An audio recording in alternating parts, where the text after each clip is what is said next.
Hello friends, मैं हूं doctor अर्पित जैन, स्पर्श वेलनेस क्लिनिक इंदौर से। और आज हमारे साथ है प्रेरणा शर्मा जी, जिनको सर्वाइकल की और वर्टिगो की परेशानी थी। ठीक है, इनका ट्रीटमेंट करीब 4 साल पहले कब किया था? 4 साल पहले, 4 साढ़े 4 साल पहले ट्रीटमेंट किया था। और अब आप बताइए, आपका इन 4 साल की जर्नी कैसी रही? आप यहाँ से ट्रीटमेंट करा के गए, तब से आप कैसे हैं? और आपको यहाँ ट्रीटमेंट कराने से पहले क्या क्या प्रॉब्लम होती थी? ट्रीटमेंट कराने से पहले मेरे क्या लेफ्ट हैंड में करंट जैसा इफेक्ट आता है, टिंगलिंग इफेक्ट। हाँ। वो यहाँ के ट्रीटमेंट होने के बाद काफ़ी फ़र्क रहा। और उसके बाद जो भी एक्सरसाइज थी वो मैं करता रहा, और अभी तो काफ़ी प्रोग्रेस है। 4 साल में अब कोई परेशानी आई है आपको? कोई इशू नहीं आया?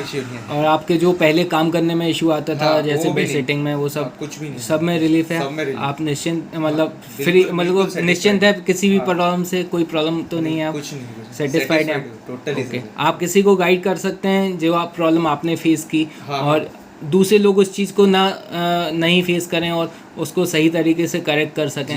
ठीक है, तो आप क्या गाइड कर सकते हैं उनको, क्या बोल सकते हैं? मैं बेसिकली तो उन्हें वही सजेस्ट करूंगा जो एक्सरसाइज मुझे सजेस्ट की थी।